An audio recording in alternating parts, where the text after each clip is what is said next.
하죠. 우상 숭배는 망하는 길이다. 우상 숭배는 망하는 길이다. 네. 자, 하나님께서 가장 싫어하는 게 뭘까요? 하나님이 가장 미워하는 거예요. 그러면 하나님이 가장 좋아하는 건 뭘 것 같아요? 네. 하나님이 가장 싫어하는 것이 우상 숭배예요. 자, 하나님께서 우리에게 이제 죄인이 되어서 질서도 잃어버리고 자기 고집대로 살고 망하는 길로 가고, 그래서 우리를 위해서 계명을 주셨잖아요. 하나님의 율법을 우리에게 주셨습니다. 그래서 이 10계명 중에서 세 번째까지의 계명을 보면은 첫 번째 계명이 뭐예요? 나 외에 다른 신을 내게 두지 말라 그러죠. 두 번째는 뭐예요? 너를 위하여 우상을 새기지 말라 그래요. 하늘에 있는 것들이나 땅에 있는 것들이나 땅 아래에 있는 것들을 어떠한 형상이든지 그것들을 섬기지 말고 절하지 말고 그를 만들지도 말라고 그렇게 말씀을 하셨어요. 세 번째 계명은 뭐예요? 여호와의 이름을 망령되이 일컫지 말라 그랬습니다. 자, 그러면은 참 사람들이 무지해서 우상을 그렇게 잘 섬기는데 우상이 뭐예요? 우상. 시편 115편에 보면은 우상은 뭐냐? 은과 금이요 사람의 수공물이라 입이 있어도 말하지 못한다. 귀가 있는데 들리지 않아요. 발이 있는데 걷지를 못하고 손이 있는데 만지지를 못하고 목구멍에서 소리를 못한단다. 그러니까 우상을 만드는 자와 그것을 의지하는 자는 다 그와 같이 된다는 거예요. 이게 우상이에요, 우상. 아니, 보지도 못하고 듣지도 못하고 걷지도 못하고 만지지도 못하고 냄새도 못 맡는 것이 이게 우상이라는 거예요. 자, 우상은 이와 같이 사람이 만든 것이나 자연물, 짐승에게 절하고 섬기는 것만이 아니고 현대인들에게는 우리의 마음속에도 우상이 있어요. 하나님보다도 더 사랑하는 거 있으세요? 그게 가만히 생각해 보세요. 그게 우상이라는 거예요. 그것이. 자, 만일 하나님보다도 우리가 자녀를 더 사랑하게 되면은 그 자녀가 우상이 되어버립니다.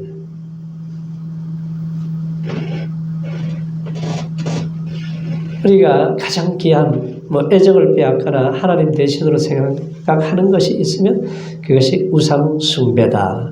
그래서 우리 마음속에 최고의 지위를 차지할 분은 하나님 한 분밖에 없다는 거죠. 그래서 우상을 멀리하라 하시면 우상 숭배만을 금하는 것이 아니고 일부 나아가서 하나님만을 절대적으로 섬겨야 된다. 그 말이죠. 자, 하나님만 경배하고 그만을 섬겨야 된다. 하나님 외에 다른 신이 없고 다른 신을 두고 섬기면 두 주인을 섬기게 되는 거죠. 사람들이 현대인들의 우상이 많이 있어요. 어떤 사람은 사업이 우상이고 어떤 사람은 막 공부를 많이 해서 학력이 우상이 되고 어떤 사람은 돈을 많이 벌어서 그 돈이 우상이 되고 권력이 우상이 되고 명예가 우상이 되고 이렇게 살아가는 사람들이 얼마나 많습니까? 자, 아내나 자녀들을 사랑하지 말라는 뜻이 아니죠. 그런데 하나님보다도 더 사랑하게 되면은 그게 우상이 되어버린다는 거예요. 그래서 우리가 첫째로 생각하고 하나님을 늘 생각해야 되는데 재물이나 아내나 가족을 우상으로 삼고 살아가게 되면은 정죄함을 받는다. 자, 따라서 모든 사람은 누군가를 무엇인가를 섬기면서 살아갑니다. 그 사람 속을 이렇게 파헤쳐 들어가 보세요. 그 속에 뭔가 다 우상들이 있어요. 우상들이. 오늘날 많은 사람들이 이 돈이라는 우상, 술이라고 하는 우상, 권력이라고 하는 스타라고 하는 우상, 이 게임이라고 하는 우상에, 마약의 우상에 빠져 있어요. 과학 기술, 개인 숭배에 대한 우상, 뭐 여러 가지 성공이라고 하는 우상에 빠져 있습니다. 자, 탐심이 우상 숭배라고 그러는데 돈은 어느 시대나 우상으로 탈바꿈해 있어요. 그래서 돈이 뭐예요? 만몬이라고 그러잖아요. 자, 어느 사회의 현대인들의 거대한 우상으로 돈이 탈바꿈해 버렸습니다. 고대 시대는 가장 이상적인 모델이 뭐냐면 현인이었어요. 현인. 중세 시대는 성자가 최고의 이상적인 모델이었어요. 현대인들의 우상은 뭐예요? 부자 되는 것이 우상입니다. 자, 오늘날 살아가는 대부분의 사람들은 이 배금주의 사상을 생활 철학으로 삼고 있잖아요. 황금은 인생의 지고한 행복의 얼굴이고 삶의 목표고 성공의 심벌이라고 착각을 하고 살아가고 있습니다. 그래서 영어에서 돈이라고 하는 것은 이제 머니잖아요. 머니. 라틴어 모네타에서 유래된 말이에요. 이 모네타라는 건 뭐냐면 인류의 재산을 이렇게 분배를 해주는 감독하는 신을 모신 사원의 이름이 모네타예요. 그렇게 신께 의뢰하는 것이라는 종교적인 의미를 가지고 있죠. 자, 미국에서 돈을 그 전에 제일 많이 번 사람이 록펠러잖아요.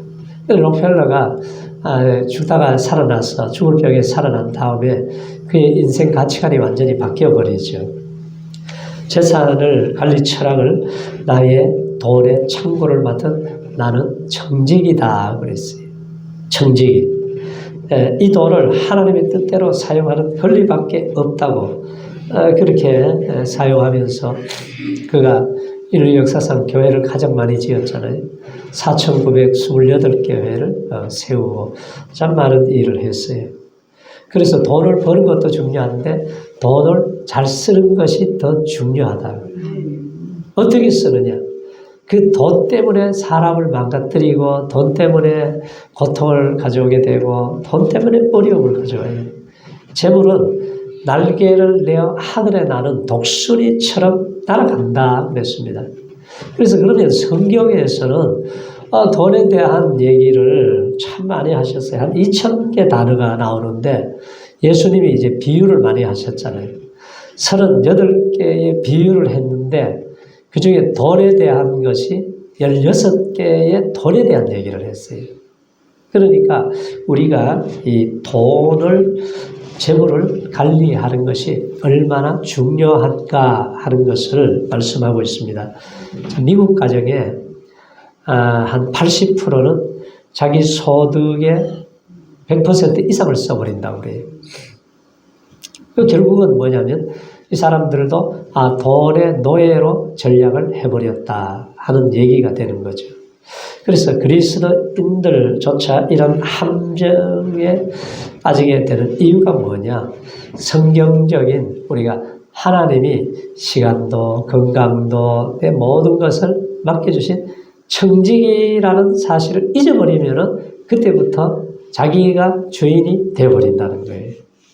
그래서 오늘날 우리 주변에 우상 숭배 행위가 많아요. 뭐 불상행위, 그리고 숭배를 하든지, 뭐 천사 숭배라든지 여러 가지 숭배하는 사상들이 많이 있습니다. 그래서 하나님이나 하나님의 말씀보다도 더 권위 있게 생각하는 것이 우상이 되어버리는 거예요.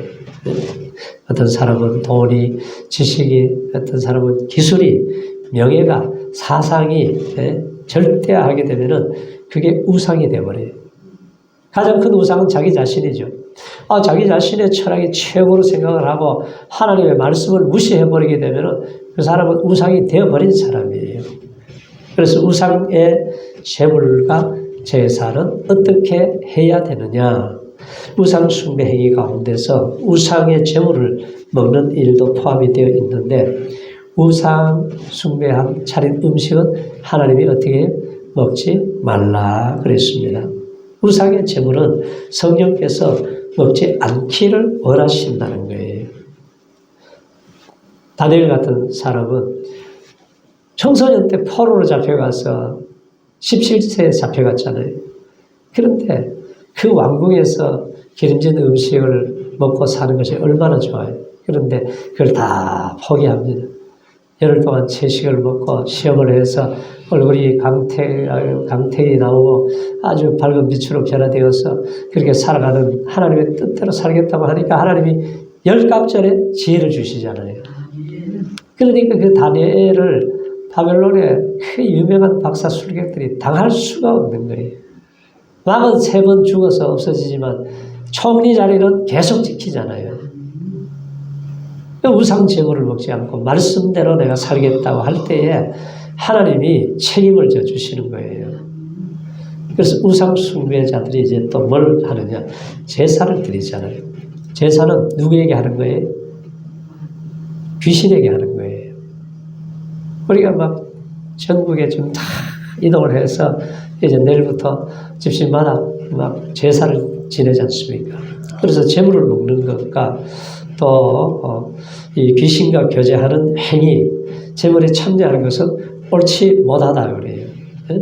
자, 명절 때만 되면은 얼마나 많은 사람이 이동을 하면서 이제 차례를 지내고 제사를 지내는데 이것이 생사복을 주관하시는 하나님의 마음의 아픔에 어떤 고통을 주는지 우리가 알아야 됩니다. 이게 하나님의 큰 고통이에요. 하나님은 질투하시는 하나님이시라고 그랬잖아요. 질투하시는 하나님. 그래서 왜 사람이 망하느냐? 우상숭배 때문에 망합니다. 근데 마귀는 속이기 때문에 그걸 몰라요. 인간의 멸망을 바라보면서 살려주고 싶어서 독생자 아들까지 죽이셔서 예수님이 우리를 구원해 주셨는데 죄를 사해 주셨는데 그 우상숭배는 배은 망덕이지 않습니까? 그렇기 때문에 하나님의 가슴이 찢어지는 거죠. 그래서 하나님의 고통과 아픔의 분량을 누가 감히 상상이나 할 수 있겠느냐? 하나님이 인간의 죄악 때문에 아파하시는 그 심정을 아는 지식이 하나님과 함께 할 수 있는 지식이 되는 거예요. 자, 귀신이 하는 일이 뭐냐? 우리가 그걸 알아야죠. 자, 이스라엘이 우상 숭배할 때마다 저주를 받아요. 그것들은 바로 하나님의 고통과 아픔이라고 하는 표현을 하시는 거예요. 하나님이. 막 인간들은 밀어내가지고 세상에 뭐 잘 된다 그러면은 막 여기 우왕좌왕하고 쫓아가고 이걸 쫓아가고 저걸 쫓아가면서 바알을 쫓아가고 아세라를 쫓아가고 열심히 쫓아다니는데 그럴 때마다 하나님이 고통을 주는 것은 그게 하나님의 고통이다. 이걸 가르쳐 주는 거죠. 네? 우상 숭배하면은 결국은 나라가 망해요. 가정도 망하고 자식도 망하고 다 망합니다. 고린도전서 10장에 보면은 그런즉 내가 무엇을 말하느냐? 우상의 제물은 무엇이며 우상은 무엇이라 하느냐? 대저 이방인의 제사하는 것은 귀신에게 하는 것이요. 따라해 보세요.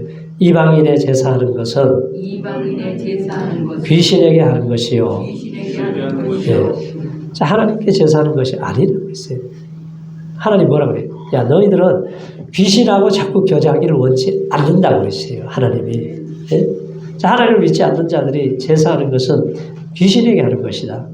귀신이 하는 일은 뭐냐?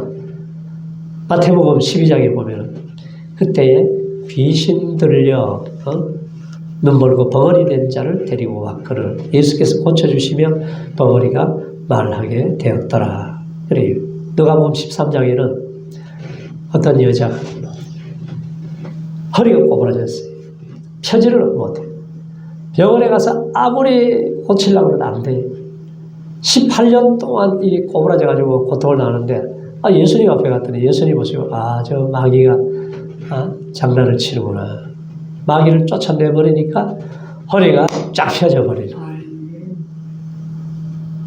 마귀는 우리에게 이 잔인한 이 고통을 주는 악한 영이라는 거죠. 그래서 귀신을 조상으로 알고 숭배하고 그 귀신을 섬기는 나라나 집안은 과연 어떻게 해야 되느냐. 자기는 조상을 섬기는 호의 행위라고 하지만 그런데 절대로 우리가 착각하면서 살지 말아야 된다는 거예요. 디모데전서 4장 1절 2절에 보면은 성령이 밝게 말씀하시기를 후일에 어떤 사람들이 믿음에서 떠나 미혹하는 영과 귀신의 가르침을 쫓으리라 하셨으니 자기 양심이 화인 맞아서 외식함으로 거짓말하는 자들이다. 그래요. 이렇게 귀신은 믿음에서 떠나게 만들어서 우리를 어떻게 저주받게 만드는 거예요. 저주의 길로 인도한다는 거예요. 그래서 인간을 향해서 이토록 저주를 퍼붓는 귀신이 어떻게 섬김의 대상이 되겠느냐. 구약시대의 우상숭배자들에게 대한 처벌이 굉장히 가혹했습니다. 구약시대는. 자, 우상숭배자는 남녀를 불문하고 투속, 사형을 시켰어요. 아주 무섭죠. 우상숭배는 성읍에 대해서 성읍 사람들을 칼로 죽이고 성읍을 불살라서 소멸시켜버렸어요. 하나님이 그렇게 하신 것은 질투하시는 하나님이다. 그러나 하나님을 사랑하고 계명을 지키는 자는 어떻게 천대까지 복을 주시지만 우상 숭배하는 자는 몇 대까지 망해요? 3, 4대가 망한다고 그랬어요. 그러면 우리가 3, 4대가 망하는 길을 가야 되겠어요? 천대 복을 받는 길을 가야 되겠어요? 네? 복을 받아야 되잖아요, 우리가. 자, 하나님의 백성들이 출애굽에서 광야에서 십계명을 받으러 갔어요. 모세가 40일 동안 하나님 앞에 기도하면서 금식하면서 자, 십계명을 받으러 갔는데 이스라엘 백성들이 참지를 못해요. 야, 모세가 죽었는지 안 온다 이제. 우리 인도할 신이 있어야 되지 않냐. 그러니까 전부 다 그 애굽에서 받아 나온 금고리, 귀걸이 가지고 오라고 해요. 가져와서 금송아지를 만들어놨어요. 금송아지를 만들어놓고 이게 널 인도할 신이다 그러면서 춤을 추고 난장판이 됐는데 모세가 내려와 보니까 난리가 난 거예요. 얼마나 모세가 40일 금식 기도에 받은 두 돌판인데 얼마나 분노했으면은 그걸 그냥 팍 산에서 던져가지고 박살을 내버렸습니다. 그리고 금송아지를 전부 갈아가지고 다 퍼마시게 만들었어요. 그리고 형제들이 허리에다 칼을 차라고 해요. 칼을 차고 왕래하면서 가족과 이웃을 치라고 그러니까 그날 3,000명쯤 가량이 죽어버렸잖아요. 그때서야 모세가 야, 너희가 여호와께 헌신했다. 이제 하나님이 복을 주신다. 그래. 자, 이스라엘을 남과 북으로 갈라진 것도 결국은 뭐예요? 우상 숭배 때문에 갈라져요. 솔로몬의 우상 숭배 때문에 여자들 1,000명 데리고 살다가 이방 여인이 우상 단지 들고 들어와서 남북이 갈라져요. 그리고 북쪽의 이스라엘은 여로보암이 초대 왕이 되었는데 베델과 단에다가 금송아지를 만들어 놓고 야, 이게 너희 인도할 신이다. 그 길을 따라간 19왕은 결국은 다 망하게 되고 아수르에게 나라가 망하잖아요. 남쪽 유다는 그래도 뭐 여호사밧이나 히스기야나 이런 왕들이 막 종교개혁을 일으키고 했지만 그때 우상의 힘을 이기지 못해요. 그래서 70년 나라가 망해서 포로 생활을 하게 된 거예요. 그래서 우상 숭배는 멸망을 가져오기 때문에 예수님이 우리에게 뭐라 그래요? 야, 귀신의 세력은 예수 이름으로 쫓아내라는 거예요. 우리 가정에 자꾸 내 영혼을 혼미케 만들 때는 나사렛 예수 이름으로 명하노니 떠나갈지어다 하고 명령을 하시기 바랍니다. 우리 자녀를 괴롭힐 때에 예수 이름으로 명령을 해서 쫓아내야 돼요. 가만두면요, 온 집안을 망가뜨려 버려요. 그 영혼을 다 망가뜨리잖아요. 그래서 신명기에도 보면은 네가 만일 내 하나님 여호와를 잊어버리고 다른 신들을 쫓아 그들을 섬기며 그들에게 절하면 내가 너희에게 증거하노니 너희가 정녕 멸망할 것이라.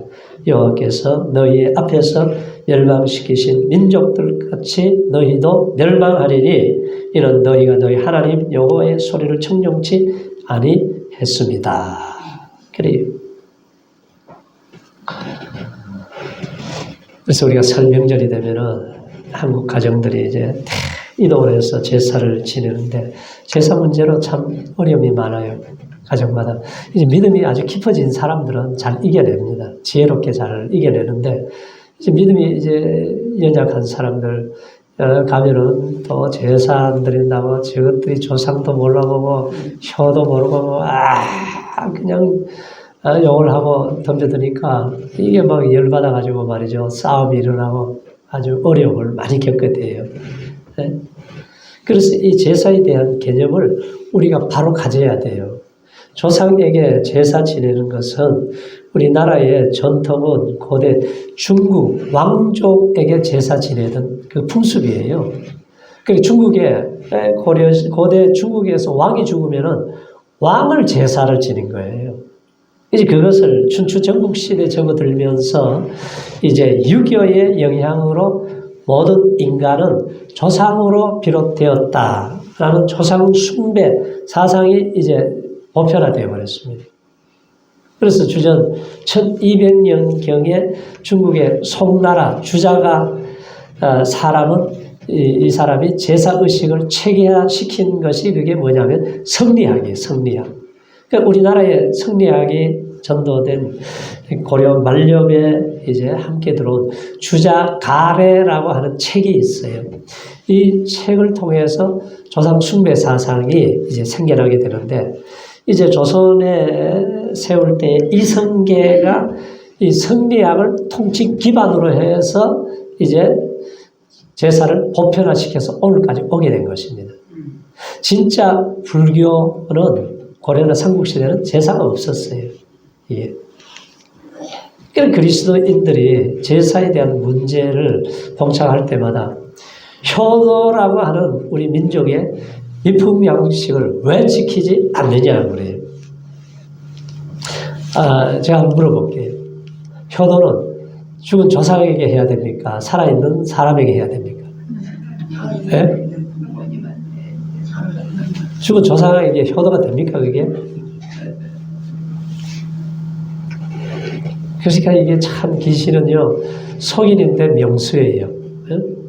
내 아비와 내 어미를 공경하라. 그리하면 주 너의 하나님께서 내게 준 땅에서 내 생명이 길리라. 그러지 않습니까? 그러니까 우리가 제사는 마귀하고 교제하고 마귀를 불러들여가지고 마귀와 함께 생활하면서 좋은 일이 뭐가 있겠어요? 마귀가 하는 일. 그래서 우리는 이방인들의 제사하는 것은 마귀에게 하는 것이 이걸 분명하게 잊어버리면 안 돼요. 우리가 어린아이 때는요, 이걸 딱 한마디만 해주면은 머리에 딱 각인이 돼가지고 안 잊어버립니다. 근데 연세 드신 분들은 또 내일 가면 또 제사 드려요. 자꾸 잊어버리니까. 네. 너희들은 마귀들과 교제하기를 원치 않는다고 그러잖아요, 하나님이. 이 말씀에 따르면은 우리가 제사를 지낼 때 오는 게 뭐냐 하면은 마귀가 주는 보너스가 뭔 줄 아세요? 저주가 오고 죄를 짓게 만들고 병을 주고 살인하게 만들고 도적질하고 죽이고 망하게 하고 멸망시키고 도망가는 놈이 마귀라는 거예요. 근데 이게 분별이 안 되니까 그거 자꾸 사람에게 덤벼드는 거예요. 사람 가족을 괴롭히는 거예요, 이게. 그래가지고 가정이 풍지박산 나잖아요. 여러분, 설 지나보세요. 또 이혼하는 가정 많습니다, 이제. 마귀가 하는 짓이 그거라는 거예요. 우리가 명절에 예배 드려야 되겠어요? 고스톱 쳐야 되겠어요? 자꾸 우리를 참수하고 대적하고 약해지게 만들고 거짓말하게 만들고 병이 생기게 만드는 것이 이게 마귀의 전략이라는 거죠. 그래서 우리가 알아야 될 것은 효도는 죽은 조상에게 상을 아주 대단히 잘 차리더라고요. 살아있을 때는 갖다 보지도 않다가 이제 죽고 나니까 막 별걸 다 사다가 막 쫙 차려놓고 제사 드린다. 살아있을 때 보약 한 첩 해드리는 게 더 잘하는 거예요. 아멘. 뭐 귀신이 와가지고 뭐 그러면 죽은 조상이 와가지고 음식 차려면 음식 먹습니까? 아니요. 귀신만 왔다 갔다 해요. 혼란스럽게 만들어요. 그래서 우리가 명절 때 우리 가족들과 함께 우리가 예배를 드리는 것이 축복이에요. 아멘. 네? 물론 가족들이 모여서 고인의 덕을 기리고 추억하고 못한 일을 우리가 이뤄드려야 된다 다짐할 수 있는 좋은 시간들이죠. 그런데 조상 숭배 관습을 따라서 명절에 우리가 형식만 조금 바꾸면 되는데 가장 지어서 하는데 교회를 열심히 다니는데 다 거기 끌려가 버리잖아요. 그 나중에 문제가 생기면 왜 문제가 생기는지 몰라요, 이게. 그래서 속으면 안 된다는 거예요, 우리가. 왜? 그래서 하나님이 말씀을 통해서 우리에게 구체적으로 다 말씀을 해주셨잖아요. 왜 나라가 망하는지, 왜 바벨론에 망했는지, 왜 북쪽 이스라엘 나라가 망했는지, 예? 왜 가정에 문제가 생기는지, 이걸 말씀을 다 해주셨어요. 그런데 우리는 세상의 습관에 너무 젖어 있기 때문에 이 말씀이 안 들어오고 세상 풍습이 더 강하게 자리를 잡고 있기 때문에 자꾸 세상을 따라가는 거예요. 이스라엘 백성들도 애굽에서 30년 동안 종살이 하니까 야 모세가 안 보인다 금송아지 만들자고 그러잖아요. 이 인간이 얼마나 어리석은지 몰라요. 그래서 우리가 가족 친지들이 모인다면은 우리 거듭나지 못한 사람들에게는 꼭 예수의 복음을 전해서 구원의 역사가 일어나야 돼요. 천하보다 귀한 한 영혼이 구원받을 수 있도록 우리가 도와줘야죠. 네? 그리고 부모를 정말 공경한다면은 지옥에 떨어지기 전에 예수의 복음을 전해서 하나님 나라 백성이 되도록 만들어주는 것이 가장 큰 효도가 될 줄로 믿습니다. 이것이 가장 큰 축복이에요. 그래서 즐거운 명절이 되게 만들고 우리가 좀 더 지혜롭고 강하고 담대한 마음을 가지고 이번 명절이 정말 축복된 설 명절 되시기를 축원합니다.